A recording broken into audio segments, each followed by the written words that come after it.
Seller leads are a little more challenging than just buying a buyer lead. Driving listings is a little bit harder than just holding an open house. It's a lot more transactional. There's a lot more due diligence from the sellers. So when you want to get to predictable seller lead generation, the first place it starts is building this really rich database of homeowners and starting to incubate them and build this messaging around them of providing them value. And then ultimately over time, you will start to create a lot of predictability on the listings side of the business.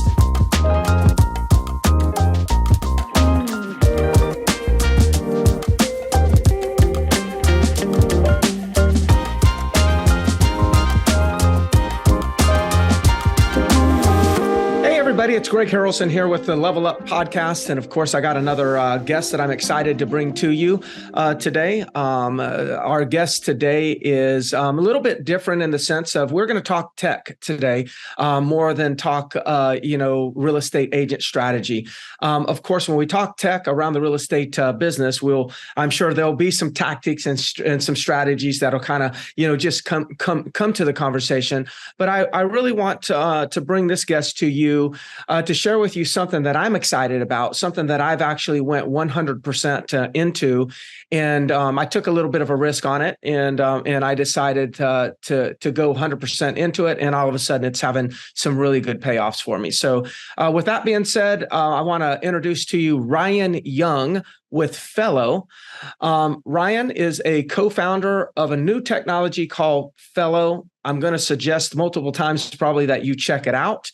I will say that I'm not an owner. I'm not a principal in any way. So if you check it out, it's kind of, it's just based on my recommendation and my personal usage. But Ryan, thank you for joining me. Thank you so much for having me. Obviously, we've had amazing conversations, and now I'm excited to be able to actually talk to an audience, have a conversation where, there's more than just you and I essentially listening. Yeah, we've definitely had a lot of, one-on-one conversations and a lot of brainstorming. And, I'm picking your brain on what were you thinking? And then I'm like, okay, now that I know what you're thinking, well, this is what I'm thinking. And we just kind of build off each other. And I have a feeling the same thing's going to happen today. I think that just seems to be the pattern that you and I have. But I am very impressed. Listen, my audience for you, that I don't say things that I don't mean, and I don't come on here. And I don't remember, Ryan, the last time I brought anybody on from a tech company, because, I use a lot of tech, but there's not a lot of them that are, to me, have done anything so far outside of the box of what like their neighbor did. It's like they created just a little bit better of a widget, and whatnot. But I'm very impressed with what you guys done here. And I guess I'm going to ask you two questions, but you answer, in the order. The first question is kind of, can you describe what Fello is? But I also want to then go into what I think is more important is, can you share with us what problem did you identify in the industry that inspired you to kind of build out this Fello tech? So a lot of audience probably doesn't know what Fello is. Could give us a little brief idea of what it is, and I want to know what problem you saw out there that you're trying to solve. Yeah, and I think just before I even talk about Fello, I just, I want to let the audience know my background. So, we launched Fello 12 months ago, right? But before that, I owned and operated a real estate team in Northeast Ohio outside of Cleveland called the Young Team. We, in 2023, were named the number 15 large team by Real Trends, number 1 in the state of Ohio. And what's interesting about our team historically over the past 4 years or so has sold about 500 to 600 homes a year. But we only have 13 agents on our team. And we have always been this listing-based business. When you have a team where the average team member sells about 40, 45 homes a year, it's hard to do that and scale with being buyer heavy. So I say that because I've been in your shoes. I'm still in your shoes. The Young Team is still, alive and well, and we're dealing with the uniqueness of the market that we're currently in, and we're evolving and adapting and learning. But I always like to, let the audience know that I'm actually wearing the same shoes that you are, right? I've sold homes, when I was selling 110, 120 listings myself. I understand some of the pain points that we deal with in our industry. And although I'm labeled a tech CEO, I'm really just a real estate guy. And I'm fortunate enough to surround myself with really smart tech people that view and observe a lot of the pain points that the young team faces, and that a lot of the other top leaders in the industry like Greg and others who I've just been a part of these networks with, we've been able to gather feedback and understand what's happening in the business from really firsthand experience. So it's not like we're so removed and isolated sitting in, Tech Valley, right? And building products that we think are, we can monetize to an industry. It's really, we're working very closely with my team and with our other top teams to say, how can we solve these pain points and problems? So I just always like to throw that out there. I'm actually one of us. And I think that's really important to start off. Fello is interesting. Fello is focused on it. It's funny because me and Greg were talking before, and we were talking about the coined words seller lead generation, right? And when you tie something to lead generation, it's what we originally set out to do. What it's really evolved and expanded into is this platform that is really focused on lead generation as one component, but it's really seller marketing based. It's data driven. And the whole goal is to help basically teams, individual agents generate more listings. And we found multiple channels where we feel like that really hasn't been utilized in people's businesses. So when it comes to all things seller focused, homeowner focused, listings driven, it really is what Fello's umbrella is what we're focused on. Yeah, that's good. I think I'm going to kind of go back to one of the things that you started off with. I think that's one of the reasons, Ryan, the fact that you've been in the business and you've done a lot of business, built a really nice team. I think that's one of the reasons why when we talk, we really relate very well, because it seems like we start off talking about tech, but then it really becomes a conversation from agent up to tech. Right. Versus a lot of tech companies are tech down to agent. And there's a disconnect between the tech language and the agent language. And it's really hard to connect that, right? It's like somebody's speaking a Mandarin and someone else is speaking, Spanish, and like no one's really getting it whatnot. But you do speak the same language. Well, and with that, and just really quick with that, what's really interesting, because I'm still close to the young team. I own 100% of it. It's my baby, right? And there's 35 people that are a part of the young team right now that rely on me. And whenever I'm talking to our chief product officer or chief technical officer, and they're talking about our product roadmap, right? If I don't get excited, I can't just detach emotionally from the young team. It's my baby. It's what I've built over the last 13 years. When we're talking about product roadmap and future, vision of the product and what we're building, if I don't feel some sort of way wearing my young team hat, we immediately are tweaking that vision or the direction we are building, right? So it's like I have to get excited, like, wow, that actually is a major pain point for us right now. That's something we've really struggled with. How quick can we get this built? And it's always along that line of like, when I'm like, how quick can we launch this? Because I know this will immediately solve a problem. That's when I get really excited about the direction we continue to take our product. Yeah.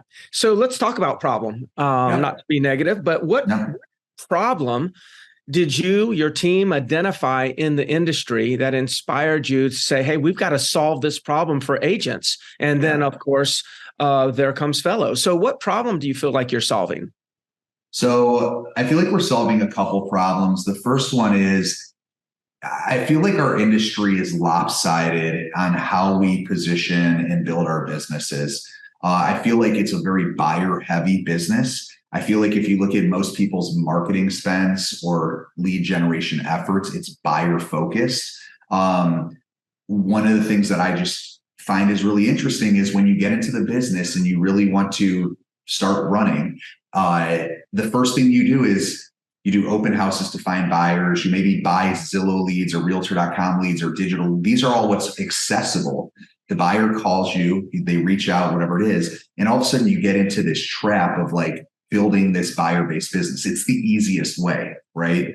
To me, I think that's a huge problem. I think it's very hard foundationally to scale when you are building a buyer-based business, unless you're building it with a 10-year mindset of eventually all these buyers are going to become sellers. But from an economic standpoint or financial or profitability standpoint, I think a lot of agents are misguided on how they start their businesses foundationally with a buyer-first mindset, right? Mm-hmm. I think the other challenge is a lot of agents that I talk to, the first question I ask them is, how big is your database? And they so proudly, and this is one of the things I loved about when I talked with you, they so proudly say, I got 10,000, 4,000, 40,000, 150,000 contacts in my database. And I'm like, oh, that's amazing. How many of those are local homeowners, right? And they like look at me like I'm crazy, right? They're like, well, how would I ever know that? Why? Mm-hmm. Who knows who owns homes in their database? It's like, that's a problem, right? Like we know how many contacts we have. We have a first name, a last name, a phone number, and an email, but there's no intentionality around where do these people in our databases actually live? Do they own the home that they actually live in? Is that area that they live in part of our serviceable market? And so there's very little intentionality around database strategy, focusing around homeowners. And when you want to really get to having what I would consider as predictable seller lead generation, seller leads are a little more challenging than just buying a buyer lead, right? Driving listings is a little bit harder than just holding an open house. It's a lot more transactional. There's a lot more due diligence from the sellers. So when you want to get to predictable seller lead generation, the first place it starts is building this really rich database of homeowners and starting to incubate them and build this messaging around them of providing them value. And then ultimately over time, you will start to create a lot of predictability on the listings side of the business. And it's just something that it's been very eye-opening to see that's really not there. Yeah, it's funny because I remember some of those early conversations we had, and we were talking about the size of our database. And I said, well, listen, I just want you to know all of my database that I'm going to upload, they're all documented property owners. I already know that. There's not going to be one that I load in that's not a documented property owner.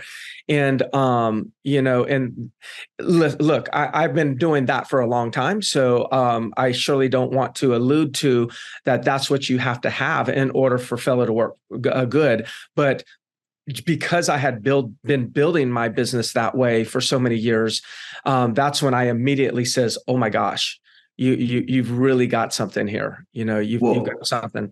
100%. And it's just the opposite. It's the Fello helps the people. We help the people that do, you kind of have a cheat code, a head start versus some of the clients that we work with. Right. But what Fello really is focused on is converting those buyer leads into seller leads. Right. Can you tell us how that happens? I want the audience needs to know that, because I don't think you telling us that one liner. I don't think that's enough. Tell us how that happens. Yeah. So one of the things that I find is interesting is we get buyer leads. Like I said, you can turn on buyer leads really quickly. PPC, we can get over inundated. Facebook leads, right? They're low cost, right? They're ways to fill our database, but you're filling it with I would consider it like weak soil, So one of the things that we're really passionate about, and I've been doing this with my real estate team for a long time, and we've just provided automation around it. Every buyer lead that you generate, we immediately move into a seller funnel. Okay. So you're going to start sending them messaging about, hey, would you like to see homes for sale? And what areas are you looking to buy in? What we do is we also automate a very subtle message that goes out to them and basically says, are you curious what your home is worth? Right now, the home is worth. The reason why we are really bullish on the home value opportunity to that type of prospect is because it's a very subtle, soft message. It's non-invasive. It's focused on them. It's not me selling myself, right? And what we found is we've started to actually pull buyer leads that essentially inquired on looking at a property. We start to pull them into this seller funnel. This is the entry point, right? Of, are you curious what your home's worth, to get them into the funnel. And now the goal is essentially, once we do so, to start working them down the funnel to essentially becoming higher intent.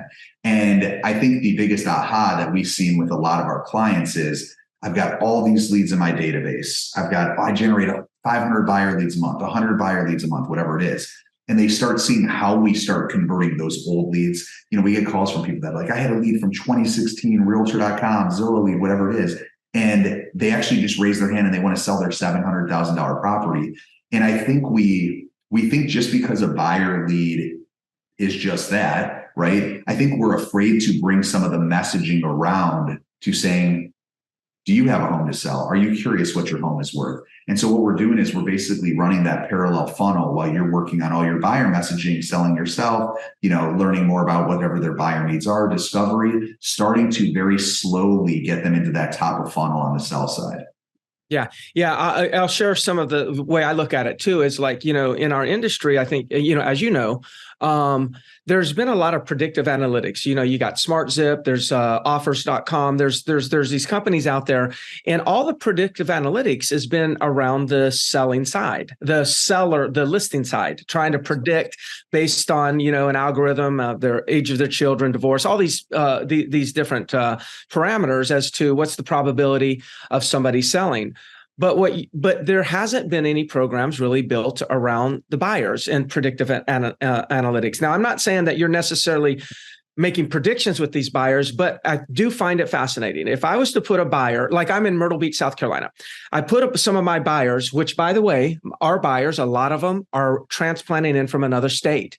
All of a sudden, we put a buyer into Fello, and next thing you know, like 3 months later, after the buyer's kind of like not showing as much interest, 3 months later, all of a sudden we get a notification that this one buyer lead, this old buyer lead, actually just inquired about what their property was worth in Connecticut.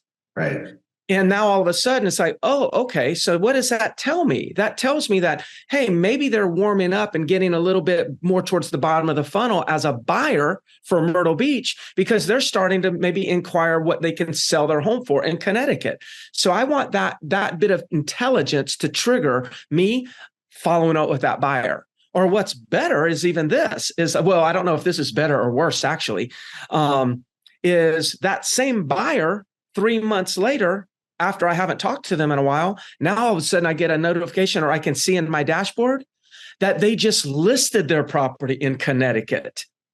Not only can I see that they hit a button and inquired about their value, they actually, because Fello's connected to the MLSs and pulling in all that data, it's actually matching my contacts with somebody that has listed. So if I've got an old buyer that just listed in Connecticut, you bet I better call that buyer, because that buyer's about ready to come down to Myrtle Beach and buy. And it doesn't matter if you're in a Myrtle Beach market where you're dealing with people that live out of the area, or whether it's local, it's the same thing. And again, that's one of the things that a problem that I feel like you're solving is because we as agents collect so many leads, we cannot manage them. And therefore, we don't know who to call and when to call. And you're actually kind of giving us that guidance. Yeah. And I think what's so important with what you said is, we have this whole propensity logic built in, and it's going to continue to get better and better. The propensity logic is essentially consumer data, right?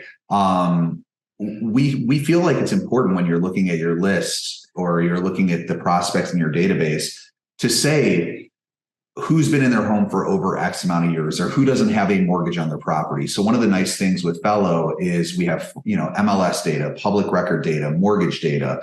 So you now have this visibility. And so like, if you want to look at your entire database by people that don't have mortgages on their homes, you can sort your entire database by that, or people that have been in their home for over 10 years or have less than a 50% loan to value, or have seen double the appreciation since they've been in there, or whatever it is, right?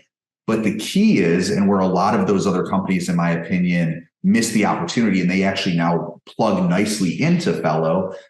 Fello also takes the consumer behavior, right? So we're not just taking consumer data. That's all good and well, but that's still a cold list, although it's predictive, right? Yeah. When you can actually layer behavior on top of it, of saying this person is engaging. They're not only high intent based off of data. Their kids just graduated. They've been in their house 25 years. They just paid their mortgage off, ... right? Their house has appreciated more than doubled it since they bought it. But they also are clicking on their dashboard. multiple times. And we're seeing an increase in frequency on how they're opening their emails, right?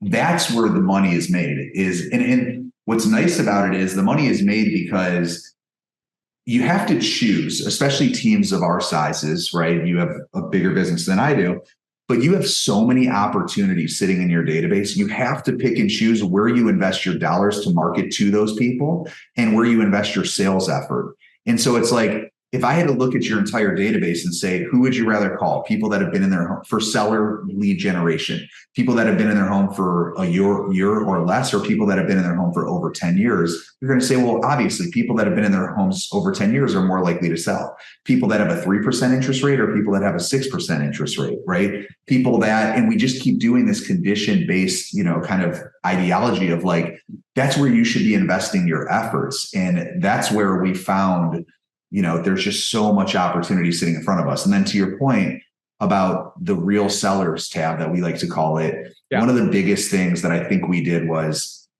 when we launched Fello 12 months ago, we were really helping people generate a significant amount of activity in the top of funnel, right? People raising their hand saying, I'm curious what my home's worth. Maybe I'd like a professional CMA. So I was getting a lot of feedback from our top users and saying, I love this. This is amazing. I'm resuscitating leads from 6 years ago. Buyer leads, $10 PPC buyer leads are now, saying they, raising their hand. But when we talk to them, everyone's just saying they're just curious, right? Mm-hmm. And so we said, interesting, let's talk about the scripts you're using. What's your approach to follow up with them? And we found that everyone was different. Some people would text them, they'd have an automated text. Some people would call them 8 times, 10 days of pain, whatever it is. But there's no consistency in the follow-up. So we said, okay, this is something that I think really no one else is doing. What about if we go below the funnel, because we have the MLS data and public record data, and let's actually document and scan that database every single day and scan every single address every day in your database. And let's notify you in real time when any address goes to market, whether with or without you, or sells off market. And I think this is where the light bulb went off for a lot of our clients of like, we're always looking at what's your conversion on PPC leads or what's your conversion on this lead. And what they're looking at is, here's how many leads I generated and here's how many I actually closed, right? I generated 100 leads. I closed 3 of them. My conversion's 3%.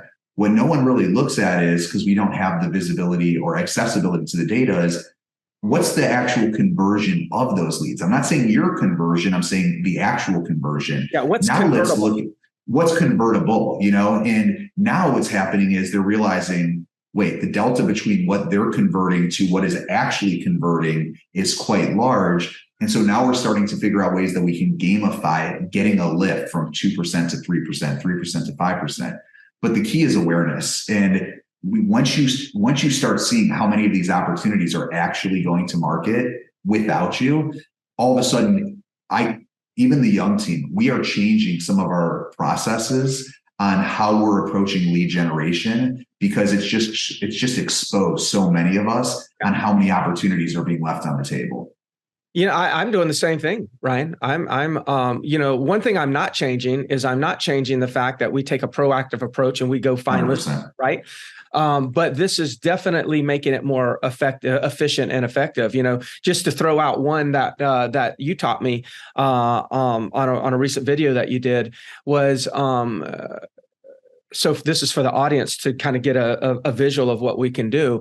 So I can look in my database right now, and let's just say, because you actually have an expired tab, so you can tell me, everybody that is in my database that had their property on the market someday in the past, but it never sold, it expired. So I can see, hey, these people in this segment of my database is actually had thought about selling at one time, because I can see every one of them that's been on the market and expired. So then I just simply do a filter of all the people in my database that have been and expired, but have clicked on or opened up my email 4 times or more, or clicked 3 times or more within my email.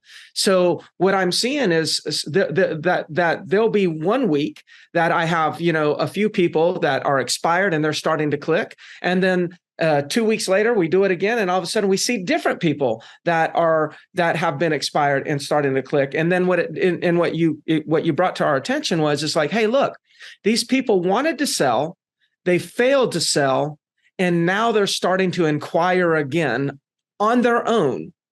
That triggers a call. So with your system, Fello, once this gets built out and agents start really building those databases, I think the Fello agents or agents that are within the Fello platform, I don't think they will ever cold call again. I don't think they'll. I think there's no reason to go cold. Yeah, I love that. Now, and what are we going to call it? We're going to call it. So now we warm call. Right. Cold is where you know nothing about this person. And they know nothing about you. And they know nothing about you. So with the opens and clicks, 100% with the opens and clicks, one of the things that's really important about Fello is it's completely white labeled and it's completely customizable, right? So we provide some parameters of like, here's what we would recommend from a template standpoint. But to Greg's point of, if they're opening emails from you, they're seeing your name and your brand, right, on those emails. If they're landing on your dashboard, they're seeing your name, your brand, and your customization of that dashboard. And I love that. It's like, and it's so true. There really is no such thing. When you start focusing on filtering your database by people that are interacting with you, you're going to have an expired where 100 people are calling them and they're over inundated about, hey, out of curiosity, I saw your home was off the market. What's your plans? Going through their entire script. Yours is, I just wanted to make sure that you're receiving the value that we're providing you. And you already know they are, right? But you're taking an angle of, I've been providing you value. They're all calling to take something, right? And when you focus on giving and providing value, all of a sudden it becomes attraction, right? And I love that because it's so funny when I look at just the young team. And this is why I love what I do, because that just kind of lit like a little bit of a, like the light kind of went off on something that we're doing. We're pretty heavy expired based team. Yeah. We leverage the expired tab. And what we found is what's nice, we're getting notified of whether listing appointments or leads that we generated from 6 months ago, 12 months ago, 2 years ago, that ended up listing with someone else. We lost the opportunity. And now it didn't sell, right? And so that's just such a warmer call or conversation, right? Versus the cold call out of the Vulcans, the Red X's, whatever it is, of just going on a dialer down the line. And so I love that. There is no such thing as a cold call anymore. No, there shouldn't be. I mean, we should be moving away from that. And and I'm surely still, I believe in proactive lead generation. So when I say there should not be a cold call ever again, it doesn't mean that we won't be working, we won't be calling, it just means that the quality of the list of who we're calling is just leveled up to a whole nother level. And which ultimately conversion should lift. Yeah, that's right. Exactly. Conversion should lift. Conversion should lift. So, a lot of tech. What I don't do is I don't bring them on because I feel, and I'm very unfortunately, I guess I'm very judgmental about it. I have a strong opinion about a lot of things, especially in the real estate space. And maybe outside of real estate, I take a more passive approach. But I don't feature a lot of tech because I feel like they're selling a magic pill. Why is this not a magic pill? Yeah, I mean, well, the first thing is I'm not, what is the just for men thing or what? I'm not only the client, I'm the president or something like that. I'm still the user. I'm still the avatar of who we are. So it's like one of those things like, I still need to solve problems within my own organization. And as soon as you solve a problem, there's a new problem, right? Market's constantly changing, stuff like that. So I think while there have been some products historically that it comes in and it's great, and then all of a sudden it just kind of fizzles out. One of the things that's really important for us, because I'm a user, is I don't think in the 13 years I've been doing this, I've never got to a place in my business where I'm like, all right, we're good. Everything's fine. Like, there's no more problems. There's no more pain points. It's like we are constantly evolving in the organization, the industry, the world, essentially. And I think because of that, Fello is always going to work closely with our agents and continue to see how the problems morph and how they, change and how we need to adapt and continue to keep building. And I just don't see, with what my experience in the industry has been over the past decade or so, I just don't see us ever getting to a place where it's like, all right, we've made it. We're good. We finally have solved all the problems. I just feel like we talked earlier about the DOJ stuff, and so, like, there's all kinds of things that are completely changing in our industry, and we've just scratched the surface. So I'm excited to, although we feel like we've really helped solve a initial pain point, I think we really are kind of in the first inning of everything we're doing. Yeah.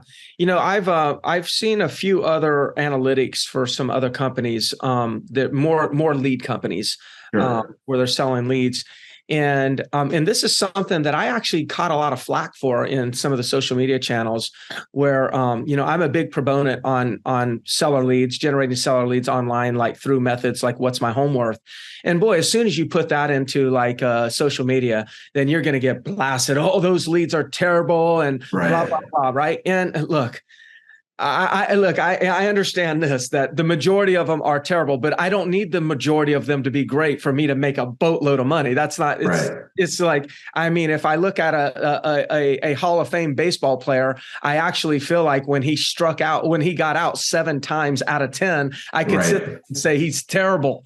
7 times he gets out of 10. Only 3 times does he get on base. I'm like, that's all he needed to get to the Hall of Fame, right? Yeah. The reason I bring this up was I've done my own testing over the last couple of years, as well as seen 2 other companies do testing on those type of seller leads. And what we found is about 10% of them will list in 12 months. Yeah.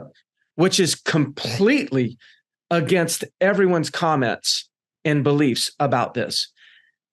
When you opened up Fello and you started showing what we were losing, I was so grateful for that, because the point is the fear of loss tends to be a stronger motivator than the opportunity for gain. And 100%. So the industry has been sitting here saying, you need to get seller leads, but that's the opportunity for gain. What you just did is you just showed the real loss, and that's getting people motivated. So I think that was a big move, Ryan, big move. Well, and the funny thing is, and this is something that I have to work with on my own team. So I have what we call our listing partners call it an hour. And sometimes I focus a little bit too much on the things we lost, and it turns a little negative, right? It's something that I need to work on as a leader. Just like, it's like one of those things, like we also need to celebrate the wins, and it's like, there's a lot of wins that we've pulled out. We've converted 5-year-old leads to listings that have ended up driving more opportunities, and then they buy and all these things, right? So the funny thing, and it definitely hasn't backfired. It's been probably the biggest movement that we've seen in the industry since we launched it 30 days ago or so. But what is interesting, as soon as we tell people, I want to show you some data that we just launched, right? You have access to it, but let's talk through it. The first thing, they all of a sudden like stop listening to me, and they start looking at every single opportunity that they lost. And they're like, I'm going to kill this person. He never called this person back. We never followed up with this person. And it's like, wait, let's take a deep breath. Awareness is the first step, right? Like, and so it's just funny how our minds, and you're so spot on, is like, we are so much more intrigued or gravitate towards the loss, what we've lost, right? We also want to do this to leverage the wins. Like, sometimes we lose focus that a listing that we just took was a lead that was created 3, 4, 6 years ago, And one of the things that Fello, although we kind of joke and coin lead generation, one of the funniest things about Fello is there's times where people say these leads suck, and it's like, we're not selling you new leads. Like, they're your leads. We're helping you reconvert these opportunities and create hand raisers and create visibility and awareness and all these things. And I think then they realize, like, oh yeah. And then once they see the real sellers, they're like, we suck. Like, and that's the common thing. And what I'm just really passionate about is, and where we're moving the vision and the direction and expanding and evolving and iterating, is really on what we have found is the top of funnel is easy, right? We can create as much top of funnel activity as someone wants. To your point about the 10%, well, that means that you essentially, how much time do you want to spend on the 90% versus the 10%? What we're really focused on is the middle of funnel now. And if what I mean by that is, if I can help you acknowledge who the 10% are going to be before the 10% is the 10%, so that you can focus less time on the 90, right? And focus more time on the 10%.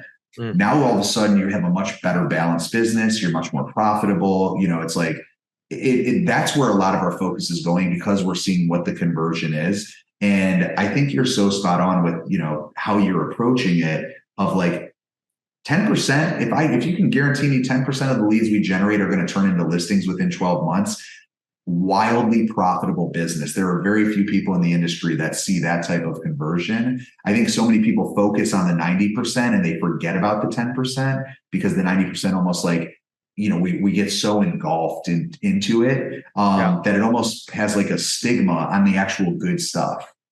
Yeah. And I think it's just, okay, I think some of us as leaders feel like we finally have data to confirm what we've been coaching. And then what we did is we get excited about, I told you so. And I'm settled down now. I'm settled. I'm settling down. I'm chilling out and have switched it from, holy cow, I didn't realize how much opportunity I really have. I just pulled up my Fello account and it just triggered me again. So I just said I'm getting better, but I'm just getting worse as we're speaking. So when I look up real sellers in my account and I go to reports, okay. Now, when I go to reports on real sellers, can you tell me, if you have it by memory, can you tell me what is the time frame that when you give me the total opportunities that I lost, what was the time frame on that? Yeah, so I'm looking at, it's basically since April. So what's interesting is, remember, because we're scanning every address, we are making an assumption, though. Full disclosure, we're making an assumption that the address that you have in your database is accurate to whoever it's attached to. Okay. Sure. So when I'm looking at the amount of opportunities in your real sellers since April, and you see that $555 million worth of volume. Now, with full disclosure, I have lots of people in Fello. So this is not a size of 1,000 database. And I'm claiming, or Fello has identified, that we lost opportunity was $555 million worth of volume. For some of you listening, you might say that's an absurd number. It's probably not that far off, considering, the operation that I'm running and how I'm implementing and integrating with Fello. Well, and here's what's also interesting is, so I just also threw in on the contacts tab under real sellers, you have essentially, without duplicates, 1,405 records. But then some people will say, like, well, some of these leads seem like they're coming out of our market. It's like, all right, well, let's identify how many of those leads are in the state of South Carolina, right? And of the 1,405, 1,254 are in your actual serviceable market, right? Yeah. So it's funny because, like, I think a lot of our agents give us like anecdotal feedback, right? Like, they're all out of our market. It's like, they're all out of our market. Yeah. Well, a lot of them are out of our market. Well, actually, only 180 out of the 1,400 were out of our market, which means 1,254 were in our market. And so this allows you to really get much more data. The conversations become a lot more data driven, and it's hard for our agents who feel like the home value leads are really low intent. Well, that's interesting. 55 of those home value leads in the past 6 months have already listed their home. Well, the cash offer leads, they just want a cash offer. They don't really want to list their home, or whatever it is. Well, that's interesting, because I can actually show you the amount of retail people that said they wanted the cash offer. These people didn't sell off market. We have those too. We have that data, and it looks like 8% actually did sell their home off market. But that means 92% did. We're getting outscripted by the consumer. And I think that's probably been the biggest aha for our team. When these real sellers happen, and And what we've done is we've actually moved our agents into the platform because we want them to have ownership of the opportunities. Originally, our team had a pond mindset of like push everything into the pond. It's first to claim. What was happening was, especially with the real sellers, kind of opened our eyes up to it. I would go after we got this retroactive data of saying, look at all these opportunities we lost. And we kind of went through one by one. And everyone was like, well, I called them once, and then I called them and I called them, but they never picked up. When there's an actual ownership of it, there's no one to point the finger. And it's what we found was we go through this cadence of let's look at this opportunity. First, let's go into your CRM. Did you follow our process of follow-up, right? And if they did, it's like, okay, good, great job. If they never answer the phone, if they never respond to a text, I'm going to applaud my team member for following our process. Now we're going to constantly analyze our process and see if that's the most optimized way to reach out with them, right? Then the next piece of it is, did you get them on the phone? All right, you did. Let's listen to the conversation because either you set the appointment or you didn't. What we found was we were having conversations with a lot of people and they were saying they were just curious or they didn't want to list until Q1 or smoke screens, right? And so now we can go back and be like, look, here's the opportunity. You never provided any value in the conversation. You took the homeowner's responses, we're just curious, as a way off the phone. You hung up within a minute and a half. You said, great, if there's anything we could do, just be in touch, right? There was no close. There was no trial close. There was no providing anything of offering anything of value. So then it's like, all right, now let's segment the people that we actually talked to but didn't set appointments versus the ones we did. Then the last piece of it is the people that we set appointments on. And what was really eye-opening was we had probably 20 people or so in what we consider consideration, meaning we went on the appointment. We're waiting for them to make a decision, right? Some of these people said they're interviewing other agents or they have to do some things around the house or they don't want to list until spring. That already listed their home and my agents didn't have any idea, right? So you can work your way down every one of these real sellers in real time of saying, let's use this as a educational or learning experience, right? Of how do we make sure that we increase conversion based off of where we went wrong in the process. Mm-hmm.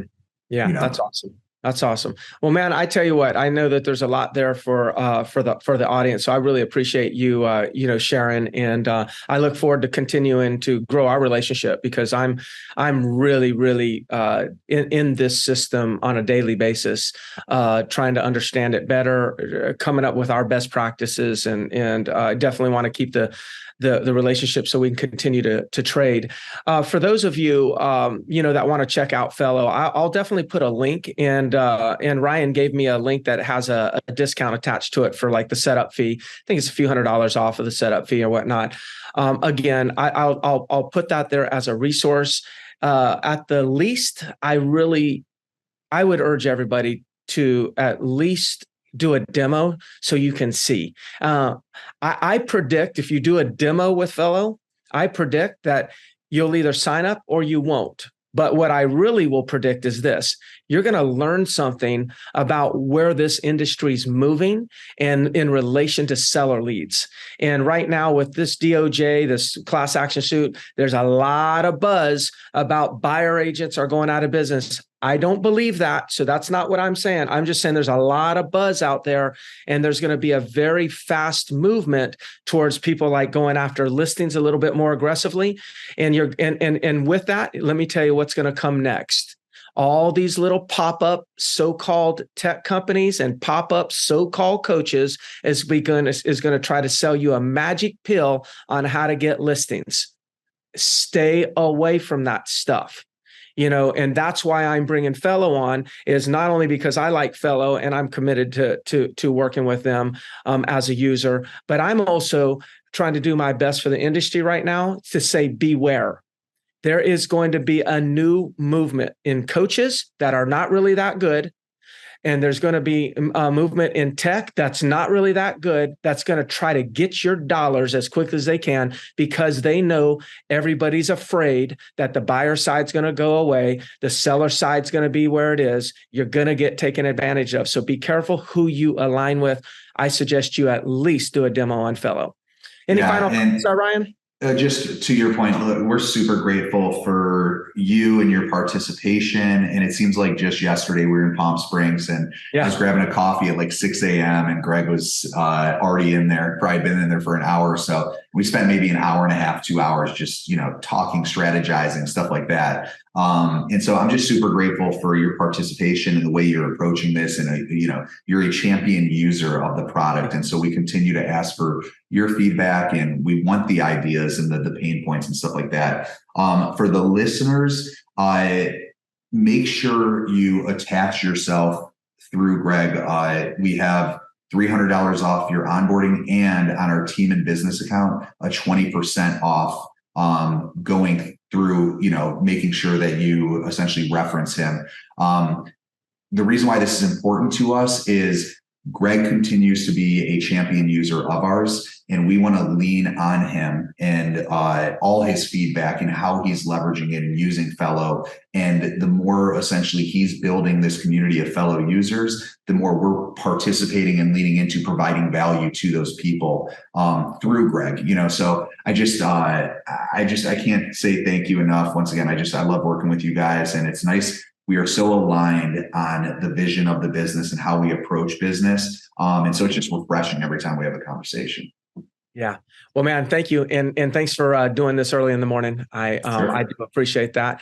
All right, everybody. So if you enjoyed this, episode, please, like, subscribe and whatnot, forward it to somebody else. If you didn't, please leave a comment on that too. I'm cool with that. I'd love the feedback. So Ryan, I'm sure we'll be connect. I wouldn't be surprised if I text you in the next couple of days, because I'm going to have an idea and I'm like, Ryan, what do you think about this? So let's keep that going. And if that's what fuels me.